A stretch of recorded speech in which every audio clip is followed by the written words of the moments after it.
नमस्कार। दिन भर की बड़ी खबरों के विश्लेषण के कार्यक्रम सुनिए सच में आपका स्वागत है। मैं हूं मुकेश कुमार। तो दोस्तों, शुरू करते हैं आज का सुनिए सच। आज की खास खबरों पर नजर डालते हुए चिराग ने कहा, बीजेपी की सहमति से लड़ा था नीतीश के खिलाफ चुनाव। यूपी में बीजेपी से पट नहीं रहे छोटे दल, मांग रहे हैं सत्ता में बड़ा हिस्सा। हाईकमान की नहीं सुन रहे गहलोत, पायलट से ज्यादा वसुंधरा को तवज्जो। टीकाकरण का रिकॉर्ड बनाने के लिए भी सरकार ने किया बड़ा फर्जीवाड़ा। लक्षद्वीप प्रशासन के आदेश पर कोर्ट की रोक, पूछा खान पान में बदलाव क्यों। खास खबरों पर नजर डालने के बाद अब वक्त है आज की बड़ी खबरों के विस्तार से विश्लेषण का। इसलिए सबसे पहले लेते हैं आज की सबसे अहम खबर। एलजेपी के नेता चिराग पासवान ने बिहार विधानसभा चुनाव में बीजेपी के साथ हुई डील की पोल खोल दी है। चिराग ने कहा है कि बिहार में एनडीए से बाहर जाकर लड़ने का फैसला बीजेपी से अच्छी तरह से बातचीत करने के बाद ही लिया गया था। चिराग ने द इंडियन एक्सप्रेस के साथ बातचीत में कहा है कि बीजेपी के राष्ट्रीय अध्यक्ष जेपी नड्डा, महासचिव बीएल संतोष और गृह मंत्री अमित शाह उस बैठक में थे जिसमें यह फैसला लिया गया था कि एलजेपी सिर्फ 15 सीटों पर चुनाव नहीं लड़ेगी। शायद एनडीए गठबंधन में एलजेपी को इतनी ही सीटें दी जा रही थी। क्या बीजेपी ने उनके जेडीयू वाली सीटों पर और अकेले लड़ने के फैसले का साथ दिया? इस सवाल के जवाब में चिराग ने कहा, हाँ बिल्कुल, इस बात पर अच्छे ढंग से चर्चा हुई थी। उन्होंने कहा था कि मैंने बता दिया था कि मेरा भरोसा नीतीश पर नहीं बल्कि बीजेपी पर है।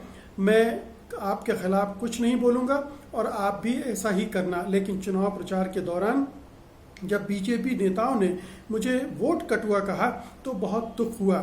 चिराग ने कहा कि 135 सीटों पर चुनाव लड़ने से एलजेपी का विस्तार हुआ और अगर सभी 243 सीटों पर लड़ा होता तो राज्य में आज दूसरी सरकार होती। तो अब चिराग पासवान उस पूरी डील के बारे में सबको बता रहे हैं जो उन्होंने बीजेपी के साथ मिलकर की थी नीतीश को नुकसान पहुंचाने का। इस पूरी डील में आप देखिए कि बीजेपी ने किस तरह का रोल प्ले किया है। अभी तक केवल कयास लगाए जा रहे थे, बातें की जा रही थी कि बीजेपी ने चिराग पासवान को, एलजेपी को एक मोहरे के तौर पर इस्तेमाल किया है नीतीश कुमार और उनकी पार्टी के कद को कम करने के लिए। लेकिन अब ये जो चिराग पासवान जो इस पूरे खेल के एक बड़े किरदार थे, वो खुद कह रहे हैं कि हाँ ये डील हुई थी और इसमें जेपी नड्डा, बीएल संतोष और अमित शाह भी शामिल थे। उनकी सहमति से, उनकी योजना के तहत ऐसा किया गया था। यानी बीजेपी अपने ही गठबंधन के एक साझीदार को नुकसान पहुंचाने का खेल खेल रही थी ताकि उसका कद बड़ा हो। अब चिराग पासवान फंस गए हैं क्योंकि वो मोहरे बन गए थे। मोहरे बनकर उन्होंने अपना नुकसान कर लिया। केवल एक सीट वो जीत पाए और वो भी पाला बदलकर जेडीयू में जा चुका है।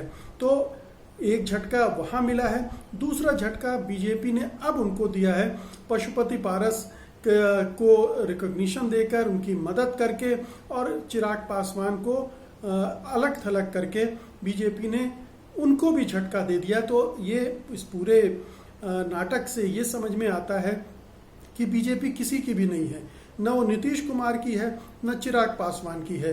वो दोनों को एक दूसरे से लड़ा रही थी और अब एलजेपी के पशुपति पारस और चिराग पासवान को आपस में लड़ा रही है और केवल अपना गेम खेलना चाहती है। इसमें अपना फायदा देख रही है। उसे इससे कोई मतलब नहीं कि उसके जो गठबंधन के साथी हैं उनको गठबंधन का धर्म उसको निभाना चाहिए और गठबंधन साथियों के पीठ पर छुरा नहीं भोंकना चाहिए। तो ये सबक है, ये संदेश है गठबंधन के तमाम साझीदारों को कि बीजेपी किस तरह के खेल खेल रही है अपने सहयोगियों के साथ। और चिराग पासवान ने मोहरा बनना स्वीकार किया, ये उनकी भी गलती है। उन्होंने इस तरह से बीजेपी के खेल खेलने की जो कोशिश की उससे उनकी अपनी छवि खराब हुई। उनको प्रधानमंत्री और बीजेपी का चमचा, चापलूस और जैसा कि बीजेपी के नेताओं तक ने चुनाव प्रचार के दौरान कहा कि वो एक वोट कटवा पार्टी है, वोट कटवा है और इसके अलावा उनकी कोई भूमिका नहीं है। और ये चुनाव नतीजों से भी जाहिर हुआ कि एलजेपी ने एक वोट कटवा की भूमिका निभाई, उसका अपना कोई फायदा नहीं हुआ। उसने नीतीश कुमार को नुकसान जरूर पहुंचाया। तो एक वोट कटवा के रूप में उनकी ख्याति ज़रूर इस्टेब्लिश हो गई है। अब वो जीतने वाले पार्टी के उम्मीदवार दे सकते हैं, इसकी परीक्षा होनी है। लेकिन अब उनके पास पार्टी कितनी बची है, कितना वो उसको खड़ा कर पाते हैं, ये देखने की बात होगी। लेकिन इस पूरे कांड ने बीजेपी के चरित्र को उजागर कर दिया है, बीजेपी की एक ऐसी राजनीति को उजागर कर दिया है जिसमें दोस्त को वो दुश्मन की तरह ट्रीट करती है। आगे बढ़ेंगे, अगली खबर लेंगे। उसको पहले आपसे दो छोटे छोटे निवेदन। पहला निवेदन तो यह है कि आप सत्य हिंदी की सदस्यता योजना तुरंत स्वीकार कर लीजिए। हमें आपकी आर्थिक मदद की दरकार है। उसके लिए इस वीडियो के साथ दिए गए डिस्क्रिप्शन में एक लिंक है, उसको क्लिक करके आप कर सकते हैं। दूसरी गुजारिश ये है कि कृपया सत्य हिंदी का जो ऐप है वो डाउनलोड कर लीजिए, चाहे गूगल प्ले स्टोर से और चाहे इस वीडियो के साथ दिए गए डिस्क्रिप्शन में लिंक से आप ऐसा कर लीजिए। दूसरी खबर लेते हैं। यूपी में बीजेपी को अब उसके छोटे सहयोगी दल बड़े हिस्से की मांग करने लगे हैं। सुहेल देव समाज पार्टी के प्रमुख ओम प्रकाश राजभर पहले ही कह चुके हैं कि बीजेपी एक डूबती नैया है और वो इसमें सवार नहीं होंगे। अपना दल भी बीजेपी से खुश नहीं है और बीजेपी उससे अपने सौदेबाजी कर रही है। बीजेपी की सहयोगी निषाद पार्टी ने भी बीजेपी को एक टका सा जवाब दे दिया है। निषाद पार्टी के अध्यक्ष डॉक्टर संजय निषाद ने साफ कहा है कि अगर बीजेपी उनको चुनाव में उप मुख्यमंत्री का चेहरा घोषित नहीं करेगी तो बीजेपी का वही हाल होगा जो हाल में पंचायत चुनाव में हुआ है। उन्होंने कहा हमारा 160 सीटों पर दबदबा है और यूपी में निषादों की जनसंख्या को देखते हुए बीजेपी को निषाद के नेता को अधिकार देना चाहिए। बीजेपी अगर ऐसा नहीं करती है तो इसका खामियाजा आने वाले चुनाव में उठाना पड़ सकता है। उन्होंने कहा कि निषाद समुदाय बीजेपी के खिलाफ जा सकता है। संजय निषाद ने कहा कि अगर केशव मौर्य को डिप्टी सीएम बनाया जा सकता है तो फिर उनको भी बनाया जाना चाहिए। यही नहीं, संजय निषाद ने तो ये भी कह दिया है कि वो जिसके साथ रहे हैं वही यूपी की सत्ता में रहा है, अगर चले गए तो बीजेपी को बहुत भारी पड़ेगा।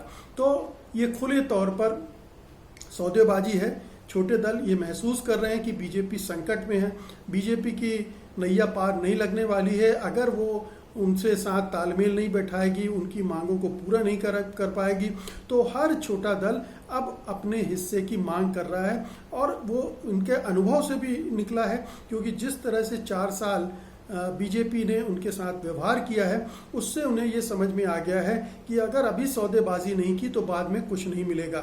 इसीलिए अनुप्रिया पटेल जो अपना दल की नेता हैं वो अमित शाह से मिल रही हैं, जेपी नड्डा से मिल रही हैं और केंद्रीय मंत्रिमंडल में अपने लिए जगह सुनिश्चित करने की कोशिश कर रही हैं कि अगर उन्हें वो जगह नहीं मिली तो वो बीजेपी के साथ नहीं जाएंगी।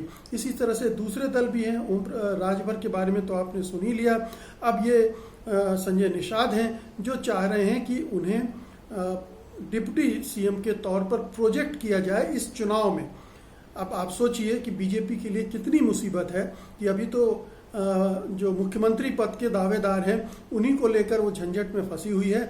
अब उप मुख्यमंत्री पद के लिए भी दावेदारी शुरू हो गई है और संजय निषाद खासतौर पर पूर्वी उत्तर प्रदेश के इलाकों में काफ़ी पैठ रखते हैं और अगर वो अलग हुए तो निश्चित रूप से बीजेपी की नैया डूबनी तय है। वैसे भी मझधार में है, क्योंकि पश्चिमी उत्तर प्रदेश में जिस तरह का माहौल किसान आंदोलन ने बना दिया है उसमें उसके लिए कोई रास्ता नहीं बचा है। अब अगर पूर्वी उत्तर प्रदेश में भी ऐसी कोई स्थिति बनती है तो उसके लिए ये चुनाव निकाल पाना असंभव होगा। लेकिन बीजेपी क्या इस तरह से दबाव में आएगी, क्या इस तरह के समझौते करने के लिए तैयार होगी, और अगर करती है तो जो दूसरे दल हैं या जो छोटे छोटे समुदाय हैं वो भी क्यों ना बार्गेन करेंगे। तो ये एक जो सोशल इंजीनियरिंग का खेल बीजेपी खेल रही थी उसका एक और कहना चाहिए कि बाई प्रोडक्ट है या साइड इफेक्ट है।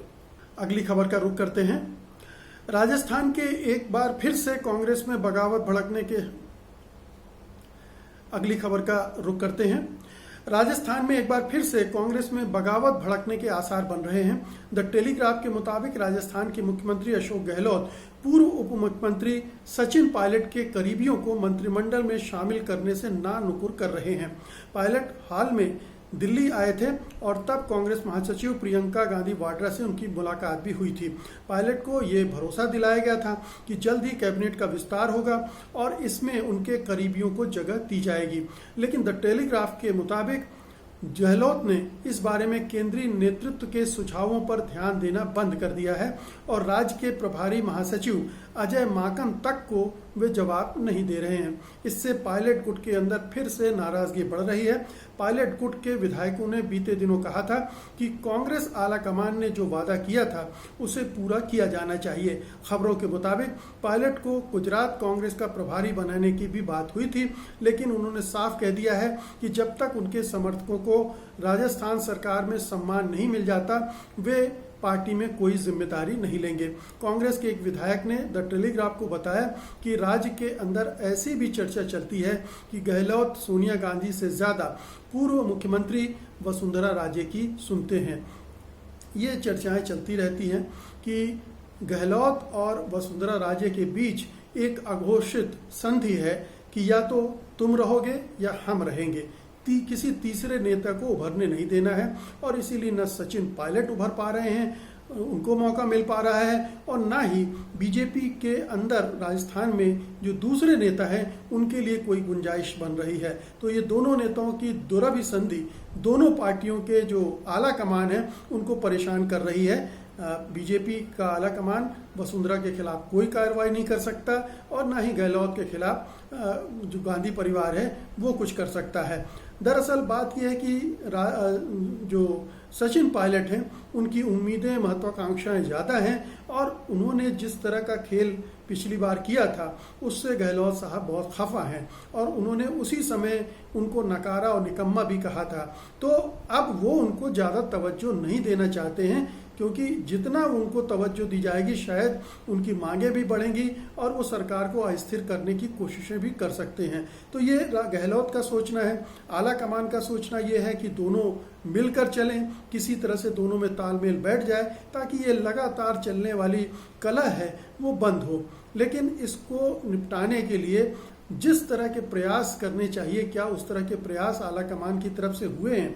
क्या गहलोत को उससे बातचीत की गई है या जो फार्मूला बनाया गया है उसमें गहलोत की सहमति थी या नहीं थी?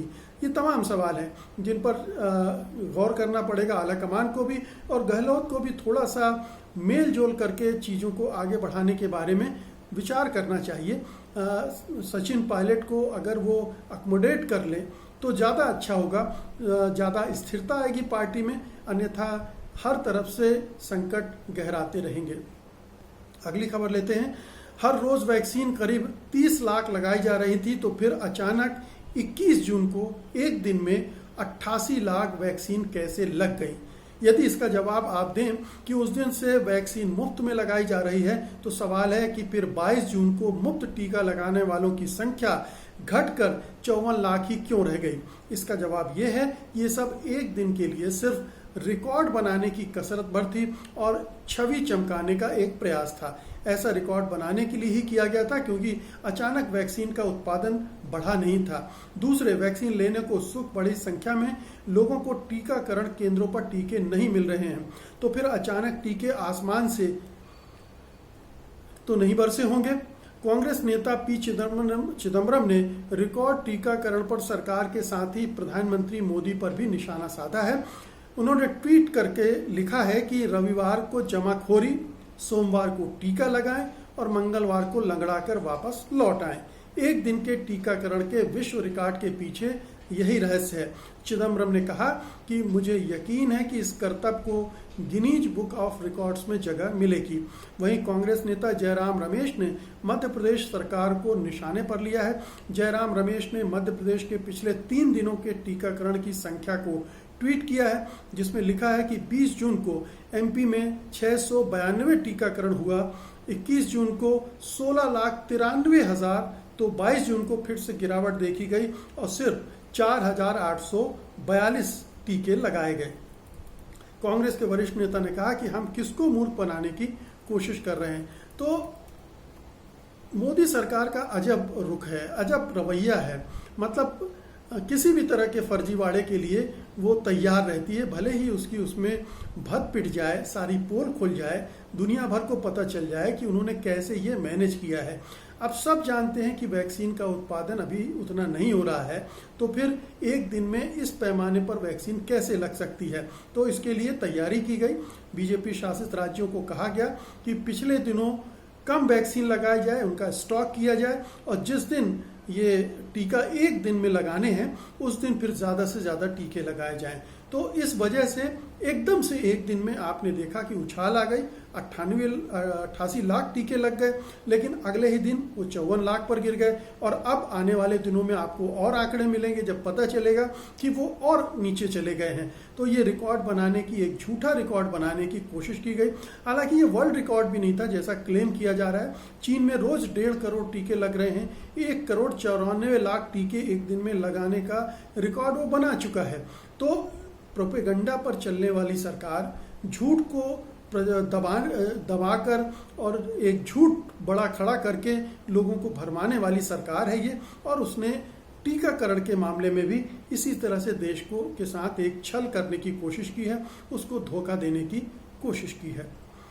आज की अंतिम खबर लेते हैं। केरल हाई कोर्ट ने मंगलवार को लक्षद्वीप के प्रशासन के 2 विवादित आदेशों पर अस्थायी रूप से रोक लगा दी है। इसमें से एक डेयरी फार्म्स को बंद करने और दूसरा लक्षद्वीप में स्कूली बच्चों के मिड डे मील से जुड़ा हुआ है। प्रफुल्ल पटेल ने हाल में आदेश दिया था कि सरकार की ओर से चलाए जा रहे डेयरी फार्म्स को बंद कर दिया जाए। इसके अलावा मिड डे मील में से मांस और चिकन को बाहर रखने का भी फरमान उन्होंने दिया था। लक्षद्वीप के ही रहने वाले अजमल अहमद ने इसके खिलाफ केरल हाई कोर्ट में जनहित याचिका दायर की थी। याचिका में अहमद ने कहा था कि मिड डे मील से जुड़ा जो आदेश पटेल ने दिया है वह गलत इरादे से दिया गया है और ये लक्षद्वीप के लोगों के खाने की आदतों को बदलने की कोशिश है। अहमद ने कहा था कि सरकार की ओर से चलाए जा रहे डेयरी फार्म्स को बंद करने के पीछे मकसद गुजरात के डेयरी उत्पादों को बढ़ावा देना है। प्रफुल्ल पटेल गुजरात से ही आते हैं। वहीं केरल हाई कोर्ट ने यहां के प्रशासन को 2 हफ्ते के भीतर इस मामले में अपना जवाब दाखिल करने के लिए कहा है। चीफ जस्टिस एस मणिकुमार और जस्टिस शाजी पी चाली की बेंच ने केंद्र सरकार से पूछा है कि वो इस इलाके के लोगों के खाने की आदतों में क्यों बदलाव करना चाहती है। तो ये बड़ा दिलचस्प है। दिलचस्प क्या है, बड़ा दुखद है, दुर्भाग्यजनक है कि प्रफुल्ल पटेल जो प्रधानमंत्री के खास थे, उनकी कोई योग्यता नहीं है, कोई काबिलियत नहीं है, सिर्फ एक एजेंडा लेकर वहाँ उनको एडमिनिस्ट्रेटर बना दिया गया है और वो बीजेपी का संघ परिवार का एजेंडा उस छोटे से द्वीप पर थोपने की कोशिश कर रहे हैं। वहाँ रहने वाले लोगों के जीवन पर में लगातार हस्तक्षेप कर रहे हैं, उनके खान पीन पान, उनकी संस्कृति में हस्तक्षेप कर रहे हैं, तरह तरह के नियम कायदे बना रहे हैं, क्योंकि वहाँ की जो मेजॉरिटी पॉपुलेशन है वो मुस्लिम है। तो मुसलमानों को कैसे परेशान किया जाए, कैसे उनके जो तौर तरीके हैं उनको हिंदुत्व के रूप में ढाला जाए, ये एजेंडा लेकर वो पहुंचे हैं और एक के बाद एक ऐसे कदम उठा रहे हैं जिससे ये साफ जाहिर हो रहा है, पूरी दुनिया देख रही है, हिंदुस्तान देख रहा है कि दरअसल ये और कुछ नहीं हो रहा है, उस द्वीप के लोगों के साथ खिलवाड़ हो रहा है, उनको परेशान करने की एक प्रक्रिया ये पटेल साहब कर रहे हैं। और ये आरोप बिल्कुल सही लगते हैं कि चूंकि वो गुजरात के हैं, डेयरी फार्म्स को बंद करने का क्या मकसद हो सकता है, यही कि गुजरात की जो डेयरी फार्म्स हैं उनके प्रोडक्ट को वहाँ सेल किया जाए, उनके लिए एक और मार्केट खोला जाए। तो ये गुजरात के एजेंट बन के वहाँ पहुँचे हैं, गुजरात के एजेंट, हिंदुत्व के एजेंट, ये तमाम चीज़ें हैं, ना कि वो लक्षद्वीप को जो शांत प्रिय देश, शांत प्रिय छोटा सा द्वीप है, उसको डिस्टेबलाइज करने की कोशिश है। और ठीक है कि हाई कोर्ट ने एक के बाद एक ऐसे निर्णय दिए हैं जिससे पटेल साहब की जो कहना चाहिए तानाशाही पूर्ण रवैया है उस पर थोड़ी लगाम लगती दिख रही है। तो दोस्तों, ये थी आज की खास खबरें। मुझे उम्मीद है कि आपने इनको पसंद किया होगा। आप इस वीडियो को लाइक भी करेंगे और बड़े पैमाने पर शेयर भी करेंगे। आप इन पर अपने कमेंट भी दर्ज कराएंगे। अब मुझे अनुमति दीजिए, कल मैं फिर हाजिर होऊंगा कल की खास खबरों के साथ, उनके विश्लेषण के लिए। तब तक के लिए नमस्कार, जय हिंद। सत्य हिंदी का ऐप डाउनलोड करें गूगल प्ले स्टोर पर।